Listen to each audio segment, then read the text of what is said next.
Record.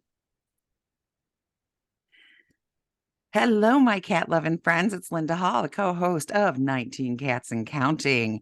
And today we're going to talk about the biggest mistakes that we see over and over that cat parents are making. If you've got a cat at home, you don't want to miss this. We'll be back after this word from our sponsor. Welcome back to 19 Cats and Counting. I am your co-host, Linda Hall, here with my BFF, my business partner, my sister, depending on the day, whatever. You're all of the above. Don't tell Laura you're calling your sister. She won't be happy about it. Laura is Linda's real life blood sister. Yes, she is. Yes. 4 years older than me. I always point that out for anybody just to know that I'm the younger sister. So Rita. In cases like that, I have to say, I'm glad I'm an only child. Yes. There are moments. I have to watch a timer because I always blow it. I know, I hear you. So it's just us today. Yes. We are cat behaviorists. We own together the Cat Behavior Alliance, which is a nonprofit. And we talk to clients every day. What is our purpose for the nonprofit people who don't know? Yeah. We are building a sanctuary. Yes. So everything that you spend, either being a member of the clubhouse or having a session, is a tax write-off for you. It's a donation to our 501c3, because Linda and I can't take in any more cats in our home sanctuaries. We need to build a real facility. My husband will not be happy if I bring a 13th cat into this house. I'm telling you, folks, we've made it. It'll be 19 years. Yeah. And, it's too close to call. I don't want to go back up to 20 because, this old lady's tired. It's a lot. So let's talk, Rita, about some of the biggest mistakes that we see with our clients. So what would you say the number one mistake is, Linda? Putting cats together too quickly, bringing a new cat home and just saying, look, here's your friend, right? Work it out. Here we go. Work it out. How many times have we heard the vet said we should just work it out? After a while, yes, but we have to do some integral steps before we get to that stage. Yes. Right? Cats in nature stick with their clouder.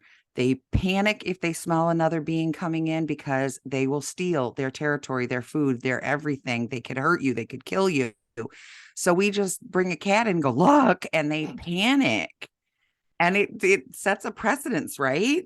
Or they do this. They put up the door. They do the door for a while, solid door. Then they put up a screen door or baby gate. And then they take the other cat and bring them right up to the baby gate and go, look.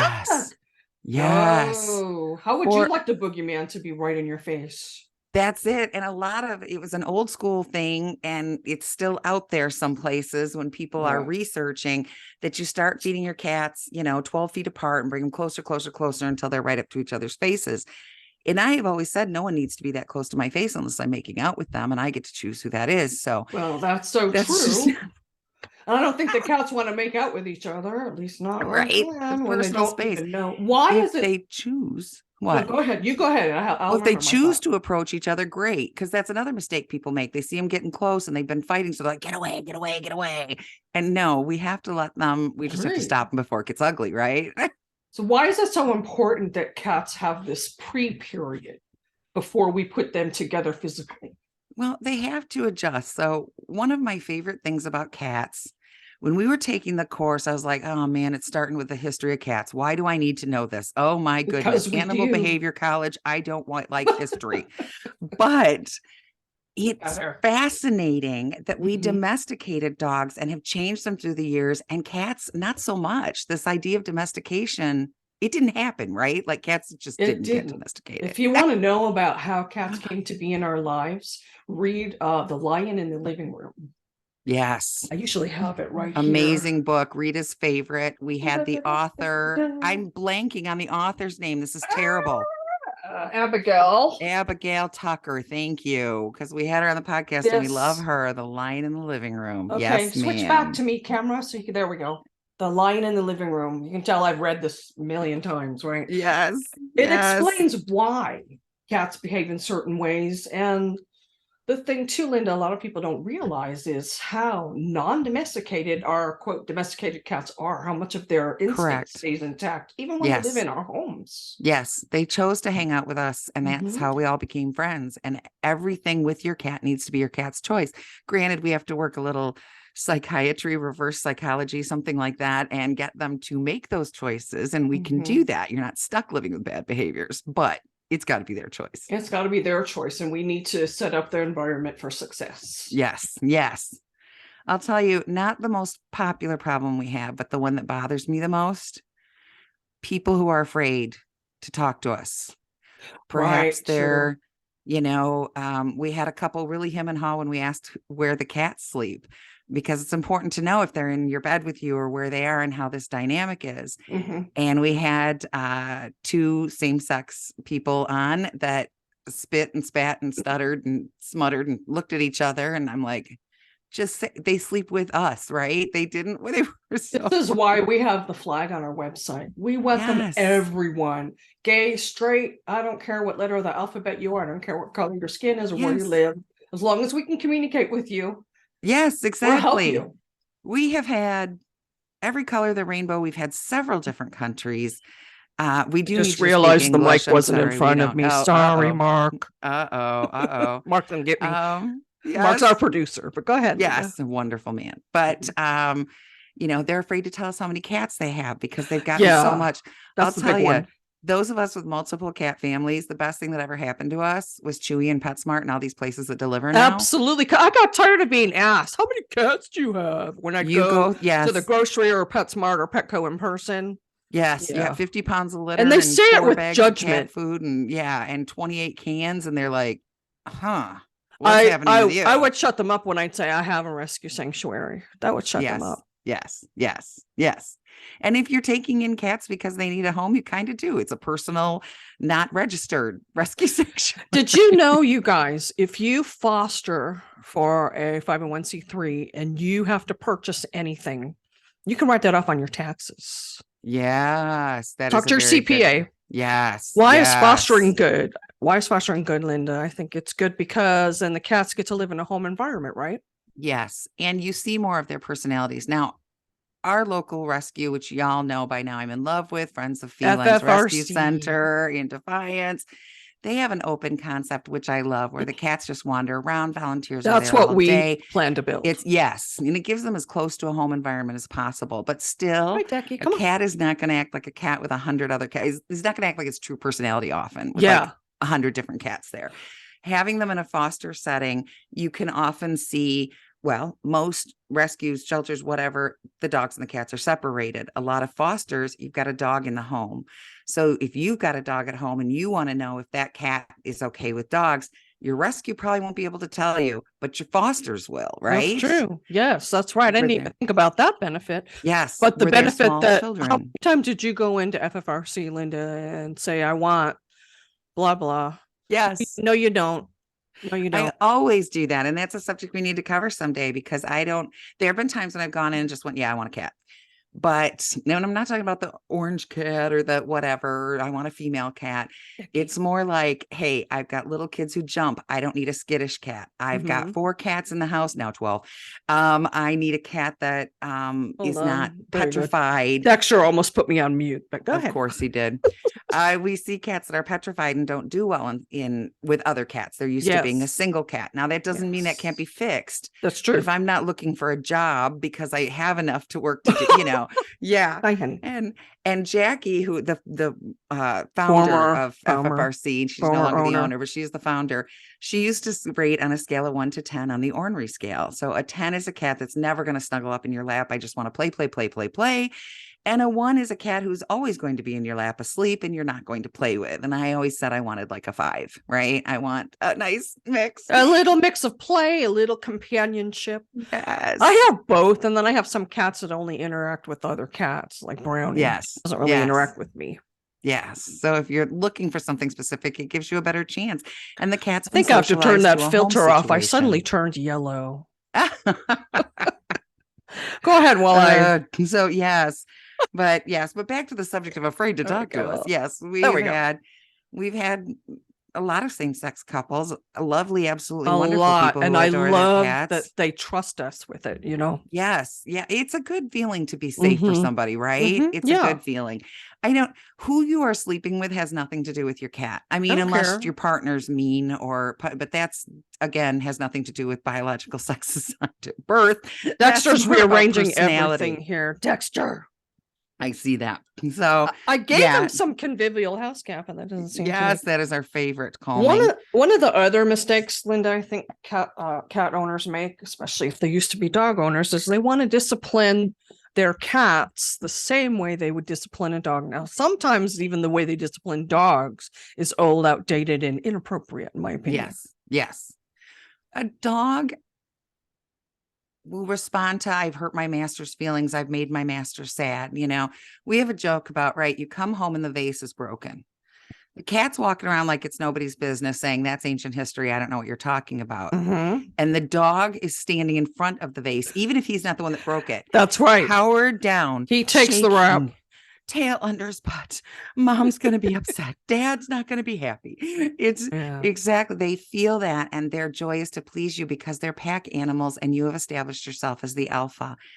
The cat didn't do anything. You're never wrong. The alpha with a cat, by the way. Never. No. And the cat didn't do anything wrong. It was an accident. Everything they do is out of instinct. They did nothing wrong. So they feel no shame. Not just that, they've already forgotten about it by the time you come home and find it. They don't know what you're talking about. Yes, there's the ADD factor. They're very ADD. So it's just ridiculous. It's ridiculous to punish a cat. It's like punishing a 2-year-old who has an accident and poops their pants after they were potty trained. It was an accident. I didn't punish my cats when they broke my 65-inch 2-week-old television. Exactly. I had a cat a few weeks ago. I was laying on the bed and the cat laid down on me and peed on me. No, and you didn't tell me about that. 20 Harley. 20 years ago, I would have said, what the heck? Something's making her nervous. But I felt the warmth. I looked at her and I said, oh, honey, I'm sorry. Had that what's happen. Wrong? I'm sorry. What's wrong? That is so not how I would have acted. Did you figure out what was bothering her? No, I gave her a lot of extra attention. I started giving her some of those antioxidant virus boosting things that, goodness. We're going to have the tooth. Which one? The Aller Immune Bites from Zesty Paws. Let me see it. From Zesty Paws. Show it. These are the ones that you like so much my too. Cats, that are so good. My cats love those things. I thought you were going to talk about some of the tinctures on Two Crazy Cat Ladies website. We are going to have them back on our show to explain some of those things and how they work. And how they work and with what they work. So she seems to be doing better now. So Lynn, do you remember the guy? We're not going to name names, but do you remember the couple that called in? And the lady kept asking us proper ways to discipline your cat.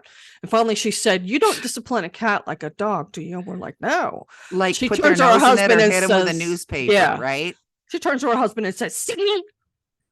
We never heard from them again. So I think that's all she wanted. Weaponized. Exactly. We were being weaponized and she was willing to pay the recession to weaponize us. Don't rub your cat's nose in it. Don't smack him on the fanny. And we had another guy on that said, I can't even hit him in the nose. Yes. No, you can't. No corporal punishment ever. Is that you're a jerk. Yes. If somebody walked up to you for taking a drink and smacked you in the nose, I don't want you to drink right now. You'd be like, I'm sorry, I got a drink. You're a jerk. Right. And the same goes for the water bottle. It's the same effect. They're going to think you're a jerk, and then they're just going to not do the thing when you're around. They'll start to not trust you. Some cats may even get a little aggressive with you. Yes. Mom squirted me for no reason. What's up with that? So, yes. We have to take a break in just a couple minutes. Okay. So let's go ahead and take our break now, and then we'll come back and talk some more. Welcome back to 19 Cats and Counting. It's just Linda and I today talking about some of the behavior issues we hear most often. Yes. So Rita, my cat is waking me up every morning to hurry up and feed them. It's so annoying, even when I get a day off. And when my husband comes home from work, he feeds them. So now they're like crowding at the door. What's up? What'd they do wrong? Well, my guess is you're probably feeding them the minute your feet hit the floor or the minute you come in the door, and they become used to that. Yeah, That's their exactly. routine. Cats love Yes. routine and Yes. predictability, and they have forced you into a routine of their Yes. choosing. Yes. Yes. You did, I get up, I feed the cats, then I go to the bathroom, do this, this, and this. Then the cat sees that's the routine. Cats in nature do the same thing, right? At the same time, every day on repeat, like it's That's Groundhog's how they Day. stay safe out in Yes. nature, because as soon as something different happens, they know something's up. There's a predator around, or maybe there's something to eat around. Yes. So They they're know. watching you and they're creating routines that you didn't even know. You've probably got about the same things you do before bed, and they've been watching you and they know it means you're going to bed. I like how you So, liken it to putting toddlers to bed, putting children to yes. bed. Yes, when you put anybody out there who's created humans knows that you cannot take the 2-year-old and say, okay, good night, and throw them in bed. I suppose there are a few kids out there who are wonderful and you can do that too. And I am so grateful, and so you are blessed, okay? And I'm so happy that you parents had that. I never did, but so you create a routine. So if you do one thing before they go to bed, like you get your jammies on, then they're going to fight getting their jammies on because they know that means they're going to bed. That's the start of the routine. So yes, but if you give a bath and then put jammies on and brush your teeth and get it one last drink, and then we say our prayers, we sing our song, whatever. They're not hating any of those steps because of the next thing. And it's a part of a routine, and it starts cueing their brain. I do this, this, this, this, and I go to sleep. Right. We're both watching. Cats. We're both watching the series Physical on Yes. Apple Plus, and yes. the gal. I know it's fake. It's fake, but I don't know if you got to the episode yet. The gal, she's trying to put her little girl to bed, getting her jammies on early. And she said, you can have double dessert if you put your jammies on early. You got to give them a reward, right? Exactly. Oh, cats are completely reward based. Everything in their life is what's important. And my favorite story we tell a lot of clients is, somebody once said, I thought my cat knew their name. They come when I called, but then a couple times I've called and they don't come. So I'm not sure if they know it or not. Oh, they know it, right? They had a choice. Mom's calling. I love mom. I want to go see her. But if what they were doing is a greater reward than coming to see you, like if they're eating their favorite treat or they're really, really sleepy in the sun, they're going to choose the greater reward, which is why how do we do that? How do we use that when working with clients? That's why we bribe cats. Well, it's not really bribery, but kind of when they do an action that we want to see repeated, we praise them like, how, Linda? Like they just cured cancer. Them like they just cured and then cancer. we give them a reward that's high value to them. May not be a treat, may be a special toy to play with, might be cuddle time with you, might be brushing. Yes. But if it's some kind of yummy treat, it should be something you give them only when they do the thing you're trying to teach them to do. Yes. And when they're around the new cat, that's how we get them to be desensitized to being around the new cat. We reward, we praise, we let them see each other for a while between a screen door, the solid door, and then opening up to physicality right away. It's not a great idea. You need something in between to let them get used to seeing each other. Like, the painting behind me on the wall. Do I see it anymore? Actually, I do, because I love it. But most people, you got something hanging in your living room. Do you look at it anymore? No. Exactly. It becomes part of the periphery, right? So, and that reward has got to be. So again, let's take the seeing the cat they're scared of analogy that you just used. I'm scared of the cat this much. So my reward has to be that much greater, right? Right. If I've got, I don't know how we measure fear. If we've got 2 feet of fear, then we need to have 3 feet of treat. Well, I think you measure it by the cat that's fearful hisses and stays in place versus the cat that hides, right? That's absolutely true. That's absolutely true. Are they going off to hide? Are they hitting the screen? And here's another one.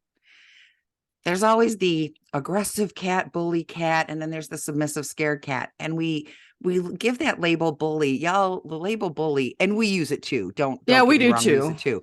But the label of bully is a very negative thing, especially in these days. We started being very, very aware of bully syndromes and what's going on in our schools. Yes. So when you label this cat a bully cat, you're saying that he's mean and going out to pick on, and that's not the case. He's just as scared as the cat that's hiding. Thank you. Yes, fight or flight. Fight or flight. There are 2 choices, fight or flight. They both come from the same place, and they're both a reaction to the same thing. I'm either going to attack you before you attack me, or I'm going to run away and try to hide. What's funny is the client we talked to, I think last week, that he's got 2 female cats and they're both submissive. They both lay down. So they lay down and fight on their sides. It is the funniest thing. It's just like, you're not even really trying. What is going on? Yeah, I don't think there's going to be long before those guys are friends. Yeah, I think so too. Gosh, I was just going to say something else and it's gone, but it'll come back. Of course, well, when it comes back, raise your hand. I know. Your favorite topic, and we just published an article on our website about cats teach consent. Do you want to talk about that a little bit? I really do. The most important thing in cat behavior is communication, right? I liken it to having a nonverbal child who's maybe on the autism spectrum or something has caused nonverbal. How desperate are you for communication with this animal? Our cats are basically nonverbal. But the first thing that I learned, one of your cats was giving me blinky eyes and you were like, oh, they love you. And I, what is it? Yeah. It was as if she had opened up a form of communication. That's probably one of the first things I learned too. Oh my goodness. I became hungry to soak that stuff up. Linda is a body language geek. Oh, if you send us a video, she will dissect it to the nth degree and find out what really is going on with every the cat biggest in the smile video. on my face. It's the best activity to me. It's better than any TV show. I love it so much. That communication is everything to me. It is. So when you don't know how to understand your cat, you are left in the dark and you want this opened up. So the cat that I had to most use it on, Karma, was completely feral. And so I had to give her time and I had to watch her body language and extend a hand slowly. And then when I saw her get nervous, I had to back off. Yeah, if you put your hand in front fast or come overhead. Yes, don't jerk. So very slow. And then watch her for signs of nervousness. And it occurred to me, this has carried on to humans. I'm always watching, right? And I'm always like, oh, did you see, Mr. Smith didn't like that idea. You can tell from the body language. Yeah, when they're like this. Yes, and exactly. Then the more we talk, they start leaning forward and the arms uncrossed. They're like, up. We know them. Yes. If you make an appointment with us, believe me, we're watching you. It's not even on purpose. It's just something that happens now. But so here's the thing. Imagine we used that skill on human beings. Think of all the hashtag Me Too. Me too. The uncomfortable situations. Me too. She didn't say no. No, she was just shrinking back in a corner or sometimes they say no and they think, well, when women say no, it means yes, they want to be taken by force. No, we don't. What they wore told me it was okay. So if we watched the body language and responded in the way that you and I respond to cats and so many others out there, what a difference that would make. Again, back to this physical. Did you see that episode where she took her hand? This guy kept rubbing shoulders of the girl, and she said no.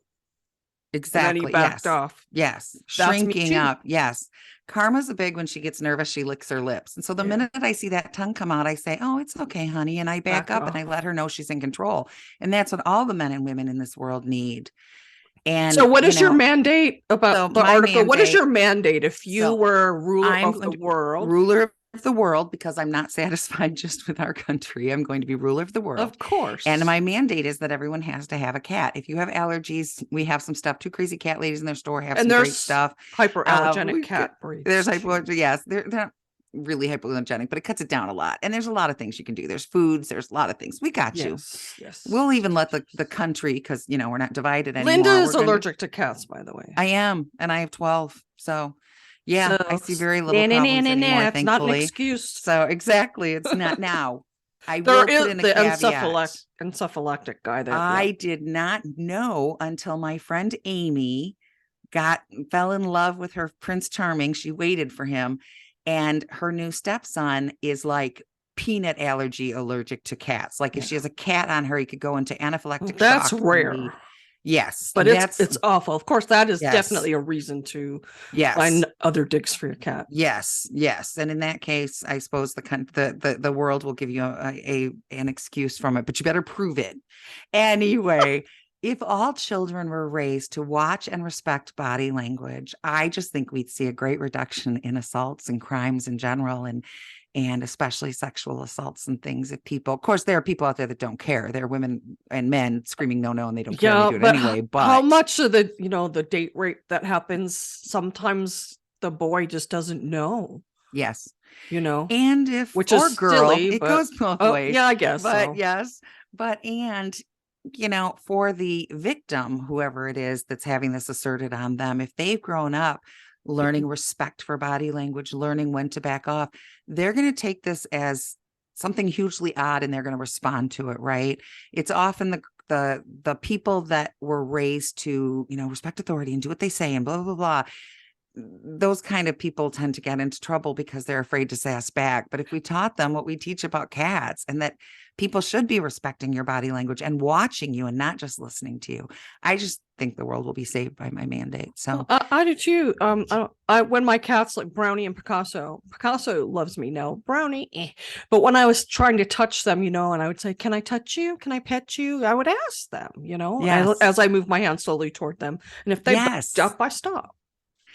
There's a lady somewhere in the UK. Her name is Charlotte, and she does these videos. She's very, very popular. So I'm sure someone listening to us knows who's talking about, the nursery nurse. And she's talking about things that have happened in this. It's kind of like a daycare setting. Yeah. And she said they had mandated that they start asking permission. And one of the girls is going nuts, which I had this thoughts too before, like, you're supposed to ask your 1-month-old if you can change their diaper. Well, that's ridiculous. But she pointed out that it gets us in the habit. Yeah, I think that's good. Being aware. Yes. Can I clean you up? And then, of course, you're just going to clean them up no matter what they say. Of course. But you get in that habit. That's your mindset. And as the child gets older, you remember to say that. Yes. And then you can offer choices when they're older and things to do. It's the same with it goes along with the same with the cats. Exactly. Gentle approach. They'll tell you. I mean, if you got to pay attention to their body language. So a lot of people will say, my cat bit me out of nowhere. Well, no, you just didn't see the signs. Exactly. She was telling you to stop touching. Exactly. But you didn't see. I mean, a lot of people, I'll bet you $100, a lot of people are going to watch for lip licking now because you don't notice it. It's so subtle. It's just, it's not like they stick their tongue all the way out and go at you. It's just kind of. Is this one of the classes that we're going to offer? We are putting together a series of classes about cat behavior to help people who own cats or thinking about owning cats. Or just want to learn more about why they are how they are. Yeah. I think we've got about 10 modules going. So we're going to try to do them a couple of months. We'll introduce them soon. Yes. They're going to be very, very good and very exciting. But we're running short on time. We got a couple minutes left. What do we want to? Well, I just wanted to say it is as important. Say we're putting two cats together. They're behind it. They're on either sides of the screen. We're working on interactions. The cat who flips out and grabs the screen, we're going to react to right away. But I think paying as much to let them know that that's not okay, right? Yes. But I think that the cat on the other side who's nervous, I think it is just as important to show that we saw it, we respect it, and we will now slowly close the door. It's okay, Fluffy. You don't have to, give her a treat, shut the door. Let them know that they are in charge. Again, nothing's going to be forced upon them. Exactly. Yes. When people ask us, how long does it take? It takes, and there's an article I wrote on our website about this. It takes what it takes. Every cat's different. Yes. I've had cats that, I can open the cage right away, and when I got Simon, and he just blended in. Dexter, I didn't have to segregate; he just blended in. But there are some cats from FFRC were like that because they're used to wandering around together. Yeah. But it's not always, right? No, it could be, and I think, I think the biggest message I want everybody to leave with is if you've been making some of these mistakes, know that everybody makes mistakes and has accidents, definitely. And it's not something, because sometimes when I say something, someone will say, oh, I feel so guilty. I was using that product or I was doing that thing. Don't feel guilty. Exactly. That's how you learn, is by admitting what you're doing and somebody saying, well, there's a better way. And I tell my children, my human children, that the reason I messed them up so bad in their childhood was so that we could keep the therapists in business. I mean, it's a thing, right? We had Ray, one of our clients that we discuss often. She gave us permission. Love Ray. Ray had 3 cats who were going to kill each other. And 2 weeks later, she sent us pictures of them snuggling. That was a shock that it happened that fast. It doesn't always happen that fast. No, but that tells you it can happen that fast. But we've had a lot of great successes. We've had a lot of great successes. They fuel our fire. They just, Yeah, they're everything to us. They're everything. You just took that right out of my head. Yes. Yeah. It's the reason we exist, right? They keep us going. Sorry, I have cat fur on my nose. I wonder why. Well, that's shocking. You only have 15 cats in your house. So I do want to say, Linda and I have a large multi-cat households. Linda's now almost even with me because I've lost some. She's gained some. This is not something we recommend everybody do. Okay. No. It's costly. It's time consuming, making sure everybody has enough attention, enough food, litter, all of that. It takes work. It's not easy, but you know, if you have one cat, if you have two cats and you feel comfortable there, don't feel like you've got to take in more because this other person. I had somebody who was telling me when I have 20, oh, you have 20, I have 50. Well, good for you. You have land. You had somebody to help you build an outdoor enclosure. I don't have that. Yes. It's a personal, I would say, there's a family in our town that raised probably 12 kids in a row. I mean, it was crazy. They just kept stepping out. And they were a lovely family. No birth control. There were a lot of benefits from it. They were out playing ball together. But when you think about 12 kids, that's a lot. I would say the same thing about the cats. If you can handle it, knock yourself out. But make sure you have the financial, emotional, and physical resources for it. And if you can handle it, there are people that have one child inside. It's okay, right? Like it's about you. It's about you and the cats. Nobody else gets to have an opinion. Yeah. If you give one cat a good home, that's great. And we thank you from the bottom of our hearts. Two really is better. Yes. If you can manage it, especially kittens, if you can get two. If you go to the shelter or rescue and there's a bonded pair, please take them together. Yes. They will assimilate better in your household if they're together. Yes. They draw comfort from each other. I know you don't have any siblings. Okay. We'll make me your sibling. Would you, let's say somebody dropped you in a home in the Philippines where you don't speak the language. Would you feel better if I was dropped with you or not? Would you feel better alone? With me. Like comfort. At least have somebody to talk to, right? Yeah. Somebody who speaks my language. And isn't that exactly I'm figuring the rest of the world out. And that is exactly right for the cats, isn't it? I think that was kind of a cool statement. Yeah. We've got to include that in our literature someplace. So yes, we do. So we are sadly out of time. I think, Linda, we should make a point to do one of these every so often. I think so too. Yeah. Talk about some of the things we're seeing and some of the help we can give directly. So, but we also have more great guests coming up. Oh, we do. We do. We have a lot of good stuff coming up. Hey, the next one coming out, I think right now is about, it's Melissa Church, our awesome lawyer who talks about what happens when you're not around. Yeah. What you need die to do. Or you're in the hospital. And the next one is about an animal communicator who actually changed my mind. Yes. And that one comes out. Great things I think it comes out later this week or next week. Yeah. But by the time they hear this, they'll both have been out. It will have been out. If you didn't hear it, go back and watch it. Yes, go back and watch it. Time is a thing. We better say if there's anything specific you want to know about, support at catbehavioralliance.com. Yes. Go to our website, catbehavioralliance.com, read our blog, watch our videos on YouTube, join our clubhouse to help support the building of the shelter. Sanctuary. Sorry. I did it now. Yes. We go live on Facebook every Wednesday at 7 Eastern. Every Wednesday, 7 Eastern. And if you need a session, go ahead and book one. We offer 90, 60, and 30-minute sessions. Yep. Thank you, everybody, for your love, your following, your listening, and the time you spend with us. We love you. Hey, Linda. Yeah. This is a private joke. Somebody will get this, though. Thank you for ruining my company. You're so welcome, darling. It was my goal in life. I know. And Mark Winter, as always, we thank you so much for giving us this spot on Pet Life Radio and making us sound so good. Yeah, for sure. All right, everybody. Every day is counter day. I was like, where's that coming? Bye. Bye.